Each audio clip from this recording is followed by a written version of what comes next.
بسم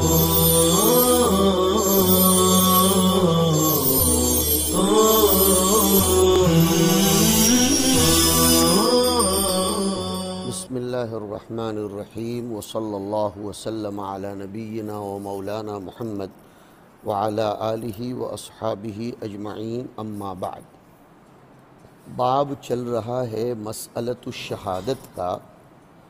اس کے ضمن میں دوسرے نمبر کے بعد یہ روایت ہے جس میں شہدائے حکمی کا بیان ہے۔ یونس بن عبد الاعلیٰ کے حوالے سے روایت حضرت عقبہ ابن عامر رضی اللہ تعالیٰ عنہ کی ہے، ان رسول اللہ صلی اللہ علیہ وسلم قال: خمس من قبض فی شیء منہن فہو شہید، المقتول فی سبیل اللہ شہید، والغرق فی سبیل اللہ شہید، والمبطون فی سبیل اللہ شہید، والمطعون فی سبیل اللہ شہید، والنفساء فی سبیل اللہ شہید۔ اس روایت کی سند میں اسکرین پر آپ کو ایک راوی نظر آ رہے ہوں گے، ابن حجیرہ، عبد الرحمن ابن حجیرہ الخولانی، اور مصنف کے یہاں ان کی صرف یہی ایک حدیث ہے۔ اور عقبہ ابن عامر رضی اللہ تعالی عنہ، عقبہ ابن عامر الجہنی مشہور صحابی ہیں، فقیہ اور فاضل تھے، مصر کے گورنر رہے ہیں حضرت معاویہ کے زمانے میں 3 سال تک، اور سن 60 ہجری کے قریب انہوں نے وفات پائی۔ فرماتے ہیں حضرت عقبہ ابن عامر کے نبی کریم صلی اللہ علیہ وسلم نے ارشاد فرمایا کہ خمسن کا مضاف الیہ نکالا ہے، خمس احوال یا خمس صفات، 5 حالات ایسے ہیں یا 5 صفات ایسی ہیں کہ جن سے متصف ہونے والا اگر انتقال کر جائے، یا 5 حالات میں مبتلا شخص اگر انتقال کر جائے تو اس کو شہادت کا درجہ ملتا ہے۔ کون کون سے 5 حالات ہیں؟ ارشاد فرمایا: اللہ کے راستے میں شہید کیا جانے والا، اللہ کے راستے میں ڈوب کر مر جانے والا، اللہ کے راستے میں پیٹ کی کسی بیماری کا مریض ہو کر مرنے والا، اللہ کے راستے میں طاعون زدہ ہو کر، یا دوسرا ترجمہ اللہ کے راستے میں نیزے سے زخمی ہو کر مرنے والا، اللہ کے راستے میں حالت نفاس میں مرنے والی عورت، یہ سب کے سب شہید ہیں۔ یہاں الغریق فی سبیل اللہ شہید میں جو فی سبیل اللہ کی قید آئی، اس سے صرف یہ مطلب نہیں ہے کہ جو جہاد کرتے کرتے ڈوب کر مر گیا ہو وہی شہید ہے، بلکہ روایتوں سے پتہ چلتا ہے کہ ہر مسلمان جو ڈوب کر مرے وہ شہید ہے، چاہے جہاد میں چاہے کوئی اور طریقے سے۔ میں نے ذکر کیا بہت سی صحیح حدیثیں جس میں مطلقاً غرق ہونے والے کو بشرطے کہ وہ مسلمان ہو، شہادت کا حکم اس پر مرتب کیا گیا ہے، اور یہی قول مبتون، مطعون اور نفساء میں بھی ہوگا، اس کو یاد رکھا جائے۔ من قبض فی شیء منہن فہو شہید۔ دیکھو، اس طرح مرنے والے لوگوں کو یا اس قسم کی موت کو شہادت قرار دیا گیا تفضلا من اللہ تبارک و تعالی۔ سب سے بڑا سبب تو یہی ہے کہ فضل الہی۔ ظاہری اسباب کے طور پر کہیں گے کہ اس طرح کی موت میں شدت ہوا کرتی ہے، اور ایسی موت میں الم اور تکلیف بھی زیادہ ہوتی ہے۔ ان میں مقتول کے علاوہ جتنے بھی لوگ ہیں حدیث شریف میں، ان پر شہادت کا حکمن لگے گا، دنیاوی اعتبار سے شہادت کا حکم نہیں لگے گا، لہذا مقتول کے علاوہ کو غسل دیا جائے گا، ان کی نماز جنازہ بھی پڑھی جائے گی۔ علماء محدثین نے لکھا ہے شہداء کی 3 قسمیں ہیں۔ نمبر 1، الشہید فی الدنیا والآخرہ، وہ شخص ہے جو کافروں سے جنگ کرتے ہوئے شہید کر دیا جائے۔ نمبر 2، شہید فی الآخرتی دون احکام الدنیا، یہ وہ لوگ ہیں جو اس حدیث شریف میں ذکر کیے گئے۔ نمبر 3، شہید فی الدنیا دون الآخرہ، دنیاوی اعتبار سے تو لوگ اس کو شہید سمجھتے ہیں، اخروی اعتبار سے وہ شہداء کی فہرست میں نہیں ہوگا۔ یہ وہ لوگ ہیں جو مال غنیمت میں خیانت کر کے پھر مر گئے ہوں، یا میدان جہاد میں سے پشت پھرا کر بھاگے ہوں اور مار دیے گئے ہوں۔ ارشاد فرمایا المقتول فی سبیل اللہ شہید، یعنی کافروں کے ساتھ قتال کرتے کرتے جس طرح بھی مار دیا جائے وہ شہید ہے۔ الغریق، غرق یعنی پانی میں ڈوب جانے والا، پانی میں سے کامیاب ہو کر نہ نکلنے والا، اگر وہ ڈوب کر مر جاتا ہے تو اس کو غرق کہتے ہیں۔ الراسب فی الماء من غیر موت، اس کو غرق کہتے ہیں، اور اگر غرقن مر جائے تو اس کو غریق کہتے ہیں یا کے ساتھ۔ المبتون، پیٹ کی بیماری میں مرنے والا، استسقاء کی بیماری ہو، آج کے دور میں کڈنی کی بیماری ہو، آج کے دور میں پیٹ کے کینسر کی بیماری ہو، آج کے دور میں کوئی السر پھٹ کر یا اندر کی کوئی آنت پھٹ کر لیور کے کسی مرض میں مبتلا ہو کر مر جائے تو وہ بھی المبتون کے حکم میں ہوگا۔ بلکہ بعض علماء نے تو لکھا کہ اٹیک میں مرنے والا یہ بھی المبتون میں ہوگا، شہادت حکمیہ اس کو میسر ہوگی۔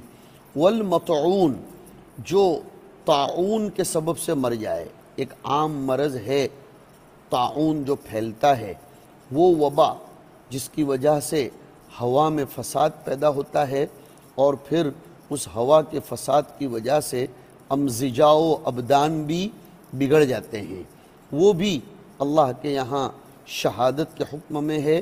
اور آج کل جو بیماری چل رہی ہے عمومی وبا کورونا کے نام سے، یہ بھی مقتضائے نص کی بنیاد پر شہادت کے شرف سے اپنی لپٹ میں آ کر مرنے والے کو شامل کر لیا کرتی ہے۔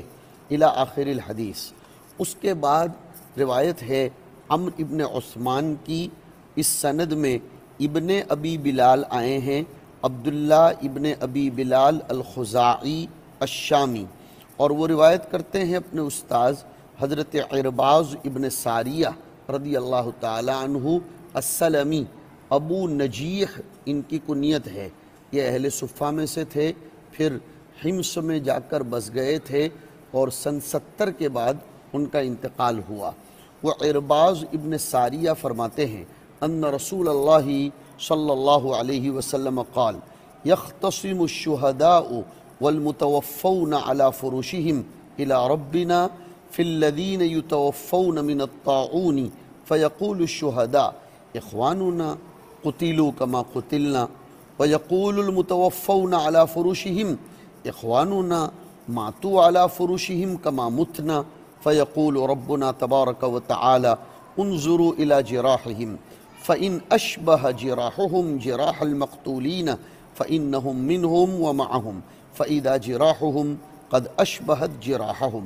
بڑی پیاری روایت ہے کہ شہید لوگ اور اپنے بستروں پر طبعی موت مرنے والے لوگ ہمارے رب کی بارگاہ میں دلیل و حجت کریں گے ان لوگوں کے باب میں جو طاعون کے سبب سے مر گئے ہوں۔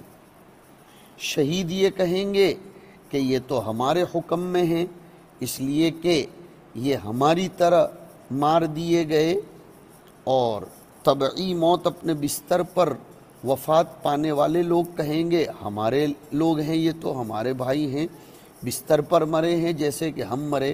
رب تبارک و تعالی فیصلہ فرماتے ہوئے ارشاد فرمائیں گے ذرا دیکھو ان کے زخموں کو، اگر ان کے زخم شہداء کے زخموں کے مشابہ ہیں تو وہ ان میں سے ہیں، دیکھا جائے گا تو ان کے زخم یہ ان لوگوں کے زخموں کے مشابہ ہوں گے جو اللہ کے راستے میں شہید کیے گئے ہوں، مار دیے گئے ہوں۔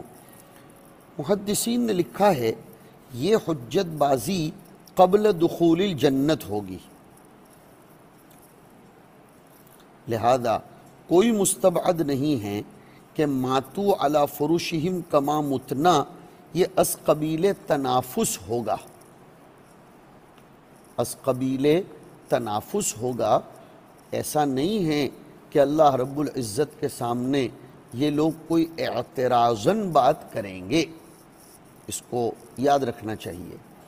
طاعون کے باب میں ابھی میں نے بتایا تھا کہ طاعون ایک وبا ہے، اور یہ وبا ایک ایسا فساد ہے جو جوہر ہوا کو عارض ہوتا ہے اسباب سماویہ یا ارضیہ کی بنیاد پر۔ مثلا پانی سڑ جائے یا بہت سے مردار زمین میں پائے جائیں جیسے ملاحم وغیرہ میں ہوتا ہے۔ محققین فقہاء اور محدثین فرماتے ہیں کہ طاعون اس بیماری کا نام ہے جو انسانوں کو جناتوں کی طرف سے لگتی ہے، یہ بھی ایک قول ملتا ہے، اور اس کے اندر مرنے والا شہادت کا درجہ پا لیتا ہے۔ حدیث شریف کا مطلب آپ کے سامنے واضح ہے۔ اس کے بعد کا ترجمۃ الباب ہے اجتماع القاتل والمقتول فی سبیل اللہ فی الجنہ، قاتل بھی جنت میں جمع ہوگا اور اللہ کے راستے میں قتل کیا جانے والا وہ بھی جنت میں ہوگا۔ یہ اصل میں ایک عجیب شے ہے، مقتول کے باب میں تو سمجھ میں آیا، لیکن قاتل کو اللہ رب العزت اس کے قتل کے بعد پھر اسلام کی دولت سے، ایمان کی نعمت سے سرفراز فرمائیں گے تو وہ بھی جنت میں جائے گا، یعنی قاتل و مقتول دونوں جنت میں جمع ہوں گے۔ محمد ابن منصور کی روایت بطریق ابو ہریرہ مروی ہے۔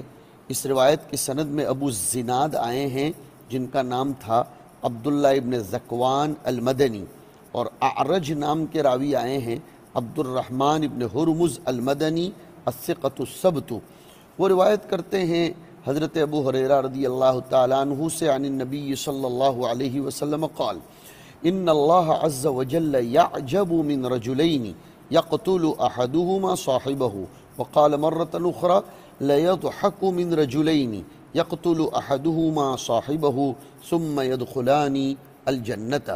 اللہ رب العزت خوش ہو جائیں گے، ہنسیں گے، تعجب میں پڑیں گے ایسے دو لوگوں سے کہ جن میں سے ایک نے دوسرے کو قتل کیا ہوا ہوگا، پھر دونوں ہی جنت میں جائیں گے۔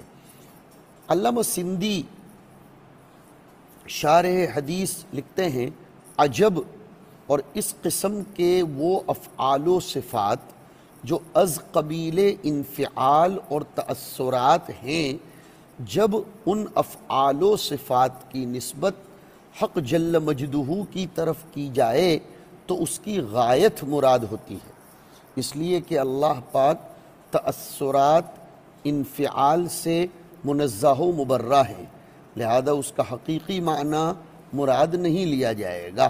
علامہ سندھی کی رائے یہ ہے۔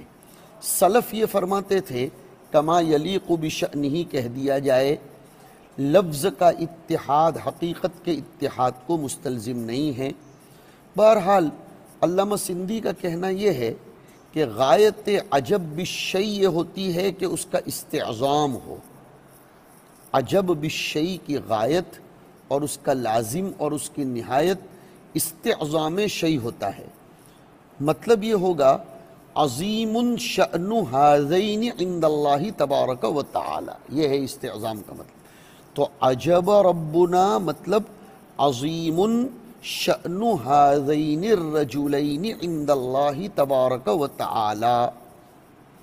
ایک قول یہ بھی ہے کہ ایسے موقعوں پر عجب کا معنی تعجیب ہوگا، یعنی اس بات کا اظہار کرنا مقصود ہے کہ یہ امر تعجب خیز ہے، اور ایک قول یہ ہے کہ عجب صفت سمعیہ ہے، تشبیہ کی نفی کرتے ہوئے کمال تنزیہ کے ساتھ اس کو ثابت کیا جائے۔ اہل تحقیق اور سلف کا مذہب، جیسے میں نے ابھی تھوڑی دیر پہلے ذکر کیا تھا، یہی ہے وَطَرِيقُ السَّلَفِ أَسْلَمُ وَأَحْوَطُ۔ اس کی زندہ مثال دیکھنی ہو اس حدیث شریف کی تو آپ دیکھ سکتے ہیں حضرت وحشی بن حرب رضی اللہ تعالیٰ عنہ، انہوں نے اللہ کے راستے میں حضرت حمزہ کو شہید کیا، لیکن اللہ نے پھر حضرت وحشی بن حرب کو بھی اسلام کی سعادت سے ہمکنار و مشرف فرمایا، تو دونوں رضی اللہ عنہما جنت میں تشریف لے گئے۔ تفسیر ذالکہ، حضور خود اس کی تفسیر ارشاد فرما رہے ہیں، ترجمۃ الباب دیکھو، محمد ابن سلمہ کے حوالے سے ابو ہریرہ کی روایت ہے، ان رسول اللہ صلی اللہ علیہ وسلم قال یضحک اللہ الی رجلین یقتل احدہما الآخر کلاہما یدخل الجنۃ یقاتل هذا فی سبیل اللہ فیقتل، اب دیکھو، ثم یتوب اللہ علی القاتل فیقاتل فیستشہد۔ آگے کا ترجمۃ الباب ہے فضل الرباط، جہاد کے مناسب ہے اللہ کے راستے میں گھوڑے باندھ کر تیاری رکھنا۔ اس زمانے میں بولیں گے میزائل، مشین گن اور اس طرح کے آلات و ہتھیار جو زمانے کے تقاضوں کے مناسب ہوں انہیں تیار رکھنا۔ ہر ملک اپنے یہاں اپنی باؤنڈریوں اور اپنی سرحدوں کی حفاظت کے لیے جب سنرکشن اور دفاعی طاقتوں کو مضبوط کر کے رہتا ہے اور اس کو دہشت گردی نہیں سمجھا جاتا، تو اللہ کے نظام کو لاگو کرنے کے لیے خدا کی باؤنڈریوں کی تلک حدود اللہ فلا تعتدوہا مخالفت نہ ہو، اس کے لیے اگر دفاعی طاقتوں کو مضبوط کر کے رکھا جائے تو یہ عین تقاضا ہے فطرت کا بھی، اسلام کا بھی۔ رباط، ملازمت المکان الذی بین المسلمین والکفار لحراست المسلمین، ایسی سرحدوں کو لازم پکڑ کر رہنا جو مسلمانوں اور کافروں کے درمیان ہو، مسلمانوں کی حفاظت کے لیے۔ قرآن کریم میں بھی آیا یا ایہا الذین آمنوا اصبروا وصابروا ورابطوا واتقوا اللہ لعلکم تفلحون۔ ملازمت ثغر العدو، دشمن کی حدود کو لازم پکڑنا، سکنا الثغور، باؤنڈری پر رہنا۔ ابن قتیبہ فرماتے ہیں کہ رباط کی اصل یہ ہے کہ اپنے اپنے گھوڑوں کو باندھ کر استعداد قتال کے لیے تیار رہنا۔ اللہ تعالیٰ نے فرمایا وَأَعِدُّوا لَهُم مَّا اسْتَطَعْتُم مِّن قُوَّةٍ وَمِن رِّبَاطِ الْخَيْلِ، مقصد ترہبون بِهِ عَدُوَّ اللَّهِ وَعَدُوَّكُمْ وَآخَرِينَ مِن دُونِهِمْ۔ روایت دیکھیے، قال الحارث بن مسکین قراءة علیہ وَأَنَا أَسْمَعُ کے حوالے سے سلمان خیر کی روایت ہے۔ سلمان خیر لقب ہے سیدنا سلمان فارسی رضی اللہ تعالیٰ عنہ کا، ابو عبداللہ ان کی کنیت تھی، مشہور صحابی ہیں، اصفہان کے رہنے والے تھے، بعضوں نے کہا رام ہرمز کے رہنے والے تھے۔ سب سے پہلے خندق میں شریک ہوئے اور سن 34 میں انتقال فرمائے، معمرین صحابہ میں سے تھے، یہ خود ایک لطیفہ بن جاتا ہے۔ عن رسول اللہ صلی اللہ علیہ وسلم قال من رابط یوما ولیلة فی سبیل اللہ تعالی کان له کأجر صیام شہر وقیامہ ومن مات مرابطا اجری له مثل ذلك من الاجر واجری علیہ الرزق وامین من الفتان۔ حدیث شریف کہہ رہی ہے کہ جس نے کم از کم ایک رات بھی اللہ کے راستے میں رباط کیا، اپنے آپ کو تیار رکھا گھوڑوں اور ہتھیاروں سمیت، تو اس کو 1 مہینے کے صیام و قیام کا اجر ملے گا۔ اور جو مرابط ہونے کی حالت میں اسلامی سرحدوں کی حفاظت کرتے کرتے مر گیا تو اس کو اس جیسا اجر لکھا جاتا رہے گا، رزق بھی اس کا جاری ہوگا اور فتان سے اس کی حفاظت ہوگی۔ اجری لہو مثل ذالک، یعنی اس کے لیے 1 مہینے کے صیام و قیام کا اجر جاری کر دیا جائے گا، اگرچہ وہ مر گیا ہو اور بظاہر اس کی موت کی بنا پر اس کا یہ عمل رباط اگرچہ منقطع ہو گیا ہو، لیکن اللہ اس کے لیے اپنی طرف سے تفضلاً یہ اجر جاری کر دے گا۔ مطلب روزانہ روزانہ اس کے لیے اس اجر کا استمرار ہوگا، یعنی صیام شہر و قیام شہر کا۔ روایت میں اعتراض کیا جا سکتا ہے واللہ اعلم کہ ایک حدیث میں تو یوں آیا کہ انسان کا جب انتقال ہو جائے تو اس کا عمل منقطع ہو جاتا ہے سوائے 3 چیزوں کے، صدقہ جاریہ، علم نافع اور ولد صالح، اور یہاں تو یہ آیا کہ رباط کا اجر بھی جاری رہے گا۔ تو حدیث میں تو 3 ہی چیزوں کا اجر آیا ہے، اور اس حدیث میں مزید ایک چیز کا جواب یہ دیا گیا ہے کہ ہمارے سامنے جو حدیث الباب ہے وہ مخصوص ہے ابو ہریرہ کی اس روایت سے جس میں 3 چیزوں کا قصر کیا گیا ہے، یعنی عام مخصوص، اب کوئی تعارض نہیں ہوگا، یا حدیث باب کو اجر پر محمول کیا جائے نہ کہ عمل پر، اور حدیث ابی ہریرہ کو انقطاع عمل پر محمول کر لیا جائے کہ موت کے بعد عمل باقی نہیں رہتا مگر ان 3 لوگوں کا۔ امام نووی فرماتے ہیں کہ یہ بہت بڑی فضیلت ہے مرابط کے لیے۔ مسلم شریف میں آیا کل میت یختم علیہ عملہ الا المرابط فإنہ ینما لہ عملہ الی یوم القیامہ۔ آگے کا ٹکڑا حدیث اسی حدیث شریف میں ہے وَأُجْرِيَ عَلَيْهِ الرِّزْقُ، اور اس پر رزق جاری کر دیا جائے گا، یعنی وہ رزق جس کو وہ قیامت سے پہلے کھاتا ہے۔ اشارہ ہے اس آیت کی طرف بل احیاء عند ربہم یرزقون، یہ رزق اس کے لیے جاری کر دیا جائے گا۔ اور آگے آیا وَأَمِينَ مِنَ الْفُتَّانِ، فتان یہ فاتن کی جمع ہے، یعنی منکر نکیر کے سوال سے اس کو مامون کر دیا جائے گا۔ منکر نکیر اس کے پاس سوال کرنے آئیں گے ہی نہیں، اس کے لیے تو اس کی شہادت علی الایمان کے باب میں منکر نکیر کے جواب کے بجائے اس کا مرابط ہونے کی حالت میں مرنا ہی کافی ہو جائے گا۔ منکر نکیر کا سوال تو شاہدن علی صحت الایمان کرنے کے لیے ہوتا ہے، اب یہاں اس کا مرابط بن کر مر جانا یہی اس کی شہادت علی صحت الایمان کے لیے کافی ہو جائے گا، ایک مطلب۔ دوسرا مطلب یہ ہے منکر نکیر فارمالٹی کے لیے تو آئیں گے لیکن اس کو ڈسٹرب نہیں کریں گے، وہ حیران نہیں ہوگا، اس کو کسی بھی قسم کی پریشانی نہیں ہوگی۔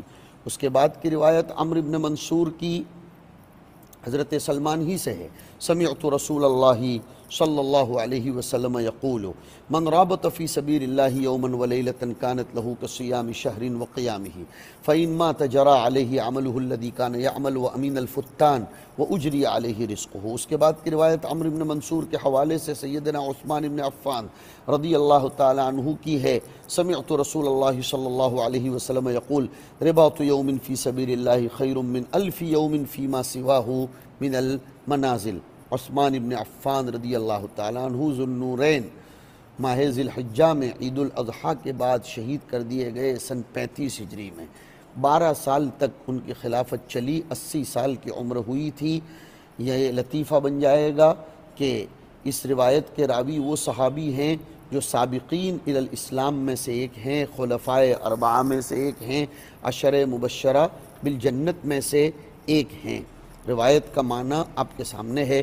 اس کے بعد کی روایت عمرو ابن علی کی ہے جو حضرت عثمان ہی کے حوالے سے آئی سمعت رسول اللہ صلی اللہ علیہ وسلم یقول یوم فی سبیل اللہ خیر من الف یوم فیما سواہ۔ اب یہاں تحدید نہ کی جائے اور اس کو محدود نہ کیا جائے، محدود کریں گے تبھی سوال پیدا ہوں گے، محدود کرنے کی کوئی ضرورت نہیں ہے۔ کہیں 1 دن 1 رات کے صیام و قیام اور کہیں 1000 رات کے، مقصود ہے تکثیر اجر۔ وصلی اللہ